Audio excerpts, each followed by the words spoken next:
नमस्कार दोस्तों, आप सभी का स्वागत है हमारे YouTube चैनल अनंत कथा पर। दोस्तों, आइए यह कल्याणकारी कथा श्रवण करते हैं। उससे पहले आपसे निवेदन है कि कृपया इस चैनल को सब्सक्राइब करें और वीडियो को लाइक जरूर करें। दोस्तों, फाल्गुन मास का महत्व और पौराणिक कथा। फाल्गुन मास का महत्व क्या है? फाल्गुन के महीने में किसका पूजन किया जाता है? फाल्गुन में कौन कौन से त्योहार पड़ते हैं? श्रीहरि विष्णु के कल्कि अवतार का जन्म कौन से संभल ग्राम में हुआ था? दोस्तों, 2024 में इस बार फाल्गुन का महीना 25 फरवरी 2024 से प्रारंभ हो रहा है। धार्मिक शास्त्रों के अनुसार फाल्गुन मास का बहुत महत्व कहा गया है। इस महीने में कई धार्मिक व्रत और त्योहार पड़ते हैं। यहाँ आपके लिए खास तौर पर प्रस्तुत है फाल्गुन या फाल्गुन माह का महत्व और कथा के बारे में। आइए जानते हैं। फाल्गुन महीने का महत्व। दोस्तों, हिंदू पंचांग का अंतिम महीना फाल्गुन मास होता है और इस महीने से धीरे धीरे गर्मी के दिन शुरू होने लगते हैं तथा ठंड कम होने लगती है। फाल्गुन मास में महाशिवरात्रि और होली ये दो सबसे बड़े त्योहार पड़ते हैं जो कि बहुत ही धूमधाम से मनाए जाते हैं। दोस्तों, हिंदू धर्म के अनुसार अनेक देवताओं में से एक चंद्र देवता है। चंद्र के देवता भगवान शिव है और शिव जी ने चंद्रमा को अपने सिर पर धारण कर रखा है। अत पुराणों की माने तो फाल्गुन मास चंद्र देव की आराधना के लिए सबसे उपयुक्त समय होता है, क्योंकि यह चंद्रमा का जन्म माह माना जाता है। फाल्गुन माह में भगवान श्री कृष्ण की आराधना का भी विशेष महत्व है।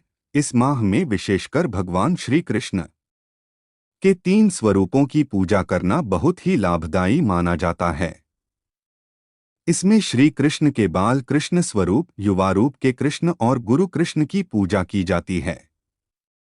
बाल कृष्ण रूप की पूजा संतान पाने के लिए, युवा स्वरूप कृष्ण का पूजन दाम्पत्य जीवन मधुर बनाने हेतु और गुरुरूप कृष्ण का पूजन मोक्ष और वैराग्य पाने के लिए ही फाल्गुन के महीने में कृष्ण जी का पूजन अवश्य ही सभी को करना चाहिए। साथ ही श्री गणेश के पूजन का भी महत्व है।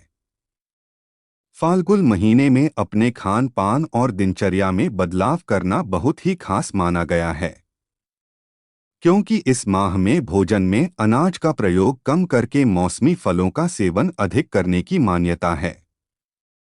दोस्तों, अब हम आप लोगों को फाल्गुन मास का कथा अध्याय 1 सुनाने जा रहे हैं। फाल्गुन मास की कथा के अनुसार सतयुग की बात है। उस समय एक बड़ा ही धर्मात्मा राजा का राज्य था। उसके राज्य में एक ब्राह्मण था। उसका नाम था विष्णु शर्मा। विष्णु शर्मा के 7 पुत्र थे और वे सातों अलग अलग रहते थे। जब विष्णु शर्मा का वृद्धावस्था का समय आया तो उसने सब बहुओं से कहा, तुम सब गणेश भगवान का व्रत करो। स्वयं विष्णु शर्मा भी इस व्रत को किया करता था। अब बूढ़ा हो जाने पर वो यह दायित्व अपनी बहुओं को सौंपना चाहता था। जब उसने बहुओं से इस व्रत के लिए कहा तो बहुओं ने नाक सिकोड़ते हुए उसकी आज्ञा न मानकर उसका अपमान कर दिया। अंत में छोटी बहू ने अपने ससुर की बात मान ली और पूजन के सामान की व्यवस्था करके ससुर के साथ व्रत किया तथा भोजन नहीं किया और ससुर को भोजन करा दिया। जब आधी रात बीती तो विष्णु शर्मा को उल्टी और दस्त लग गए। तब छोटी बहू ने मलमूत्र में भरे गंदे कपड़ों को साफ करके ससुर के शरीर को धोया और पोंछा। पूरी रात बिना कुछ खाए पिए जागती रही। फिर गणेश जी ने उन दोनों पर अपनी कृपा की। ससुर का स्वास्थ्य ठीक हो गया और छोटी बहू का घर धनधान्य से पूर्ण हो गया। तत्पश्चात अन्य बहुओं को भी इस घटना से प्रेरणा मिली और उन्होंने भी श्री गणेश जी का व्रत किया। अत फाल्गुन मास में जो भी व्यक्ति सच्चे मन से भगवान गणेश जी का व्रत करता है, भगवान गणेश उसकी सभी मनोकामनाएं पूरी करते हैं। तो प्रिय भक्तों, प्रेम से बोलिए गौरी पुत्र गणेश भगवान की जय, शंकर पार्वती भगवान की जय। जय जय श्री सीताराम। मासूम शिव भक्त। एक सच्ची कहानी। शंकर एक अनाथ लड़का था। उसको जंगल में रहने वाले शिकारियों के एक गिरोह ने पाला था। उसके पास कोई औपचारिक शिक्षा भी नहीं थी। वह केवल एक चीज जानता था कि उसे कैसे जीवित रहना है, शिकार करना और उनको मारना तथा जंगल के फलों को खाना और नदी के पानी को पीकर अपने आप को जीवित रखना जानता था। एक दिन वह अपना रास्ता भटक गया और उसने देखा कि कुछ लोग नदी के किनारे पर बने एक पत्थर की आकृति के चारों ओर जोर जोर से चिल्ला रहे हैं। कुछ लोग उस पर फूल, फल और नारियल चढ़ा रहे हैं। शायद उसने सोचा यह कोई मकान होगा जिसमें लोग रहते होंगे, पर यह एक प्राचीन मंदिर था। लेकिन शंकर ने इसे पहले कभी नहीं देखा था, पर इसके बारे में जानने के लिए वह काफी उत्सुक था। उसने तब तक इंतजार किया जब तक कि लगभग सभी लोग उस मंदिर से चले नहीं गए।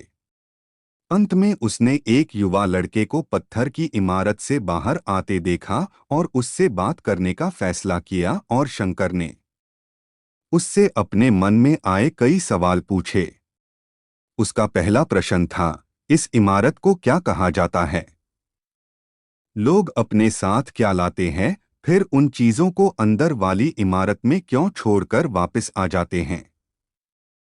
चीजों को अपने साथ लाना और उन्हें अंदर छोड़कर वापस चले जाने पर वह लड़का शंकर की अज्ञानता व मासूमियत पर बहुत ही हैरान था और उसके सवालों से चकित भी था। पर यह वह नहीं जानता था कि वह पास के जंगल में रहता है और शिकार करके ही अपना जीवन यापन करता है। लेकिन फिर भी उसने उसके सवालों के जवाब देने की पूरी कोशिश की। उसने शंकर को बताया, यह भगवान शिव का मंदिर है। लोग यहाँ उन्हें फल और फूल चढ़ाने आते हैं। वे शिव भगवान से जो चाहते हैं वह मांगते हैं और शिव उन सभी की प्रार्थनाओं को सुनते हैं। यह सुनकर शंकर तुरंत मंदिर जाना चाहता था। लड़के ने उसे अंदर का रास्ता दिखाया और शिवलिंग के बारे में बताया। शंकर ने मासूमियत से लड़के से पूछा, यह शिवलिंग क्या चीज है और हमें क्या देता है? लड़के ने बताया, हम शिव से जो मांगते हैं वह हमें दे देता है। हम सब ऐसा मानते हैं। लड़के ने कहा, अब अंधेरा हो रहा है, अब मुझे घर जाना होगा। और वह शंकर को वहीं अकेला छोड़कर चला गया। शंकर ने झिझकते हुए मंदिर में प्रवेश किया। वह एक कोने में बैठ गया और सोचा, एक पत्थर किसी को वह चीज कैसे दे सकता है जो वे चाहते हैं? इसलिए उसने इसका परीक्षण करने का फैसला किया और उसने पत्थर की प्रतिमा से कहा, हे शिव, कृपया मुझे पर्याप्त शिकार करने दें ताकि मैं भूखा न रहूं। मेरे पास आपको चढ़ाने के लिए कोई फल या फूल नहीं हैं, लेकिन यदि आप मुझे शिकार देते हैं तो मैं उसे आपके साथ साझा करूंगा। मैं वादा करता हूं कि मैं आपको धोखा नहीं दूंगा। उसने घोषणा की। अगली सुबह शंकर शिकार करने गया। उसने पूरे दिन शिकार की तलाश की, लेकिन उसे कोई शिकार नहीं मिला। वह भूख से तिलमिला रहा था। वह काफी निराश हो गया क्योंकि उसे कोई शिकार नहीं मिला था। दोपहर हो चुकी थी। अब उसे लगने लगा कि मंदिर के लड़के ने उससे झूठ बोला था, फिर भी उसने शिकार जारी रखा। जैसे ही शाम हुई, उसने दो खरगोशों को अपने बिल में से आते देखा। शंकर ने उन खरगोशों को मार डाला। चूंकि उसने शिव भगवान से वादा किया था कि वह अपने शिकार को साझा करेगा, वह मरे हुए खरगोशों में से एक के साथ मंदिर गया। देर हो चुकी थी और मंदिर सुनसान था। शंकर ने मंदिर में प्रवेश किया और जोर से कहा, कृपया आओ और अपना हिस्सा ले लो प्रभु। आपके लिए मैं लाया हूं। वह वहां बैठ गया और अंधेरा होने तक प्रतीक्षा करने लगा, लेकिन भगवान प्रकट नहीं हुए। शंकर को भूख और नींद आने लगी और उसने खरगोश को मंदिर में छोड़ने का फैसला किया। अगली सुबह जब लोग मंदिर पहुंचे तो उन्हें शिवलिंग के सामने मरा हुआ खरगोश मिला। भक्त बहुत परेशान थे। यह यहाँ कौन लाया है? उसने हमारे मंदिर को अपवित्र करने की हिम्मत कैसे की? उन्होंने खरगोश को बाहर फेंक दिया। अगले दिन शंकर अपनी भूख मिटाने के लिए जंगल में शिकार करने गया। लेकिन इस बार उसकी किस्मत अच्छी नहीं थी और उसे शिकार भी नहीं मिला। उसने सोचा, आज रात को मंदिर जाना चाहिए और शिव से पूछना चाहिए कि उनको खरगोश का भोजन कैसा लगा। शंकर यह पूछने के लिए मंदिर गया। जब वह मंदिर पहुंचा तो उसके आश्चर्य का कोई ठिकाना न रहा। उस रात मंदिर में लोगों की काफी भीड़ थी। शिवरात्रि की रात थी, लेकिन अबोध शिकारी लड़के को इस बारे में कुछ भी नहीं पता था।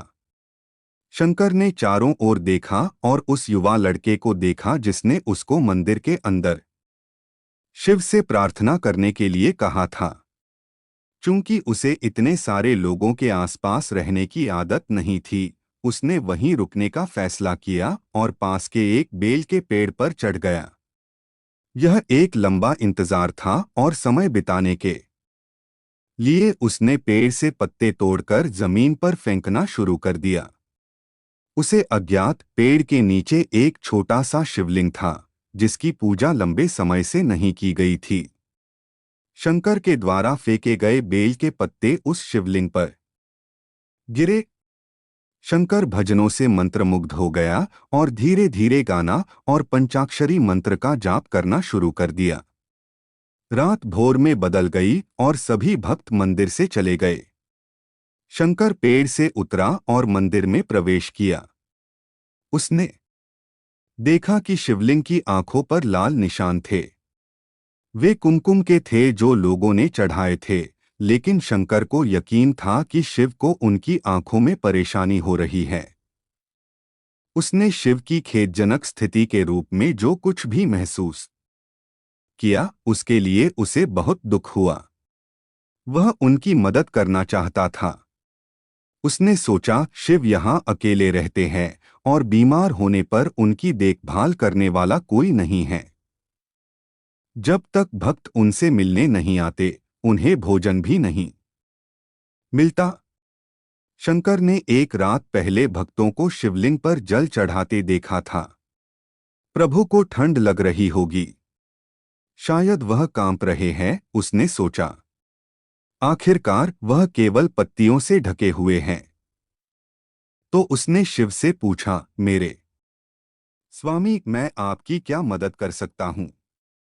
शायद कुछ खाना या दवा, मैं आपकी सेवा कैसे कर सकता हूँ? शिव ने उसे कोई उत्तर नहीं दिया। शंकर ने सोचा, भगवान वास्तव में बहुत बीमार है क्योंकि वह अब उत्तर देने में भी असमर्थ है। वह तुरंत जंगल में गया, कुछ औषधीय जड़ी बूटियों को लाया और लाल निशान पर उनका लेप लगाया। लेकिन कुछ नहीं हुआ। उसने कहा, लगता है कि यह अंधे हो गए हैं, मुझे प्रभु को अपनी एक आंख देनी चाहिए ताकि वो ठीक हो जाएं। यह निश्चित रूप से उन्हें खुश कर देगा।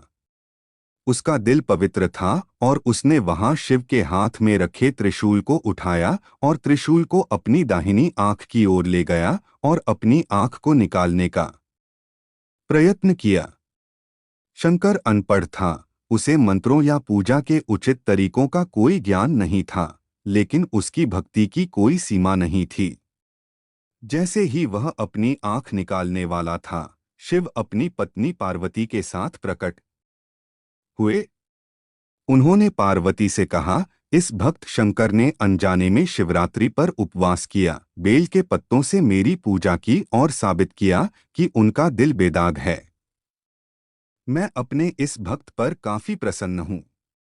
शिव भगवान ने शंकर से कहा, तुमने मुझे अपनी मासूमियत के कारण जीत लिया है। प्रभु ने मुस्कुराते हुए कहा, लोग मुझसे हर समय वादे करते हैं, लेकिन जैसे ही उन्हें वो मिल जाए जो उन्हें चाहिए वो उनको भूल जाते हैं। दूसरी ओर तुमने मेरे साथ एक सच्चे इंसान की तरह व्यवहार किया, और यह वास्तव में बहुत दुर्लभ है। अब से तुम मेरे इस संसार में सबसे बड़े भक्त माने जाओगे, और तुम्हारा नाम मेरे साथ सदा जुड़ा रहेगा। तुम कई सदियों तक जीवित रहोगे। इस बात को कहकर भगवान शिव व मां पार्वती अंतर्ध्यान हो गए। तभी से लोग शिव के साथ शंकर भी लगाने लगे। प्रेम से बोलिए शंकर पार्वती भगवान की जय।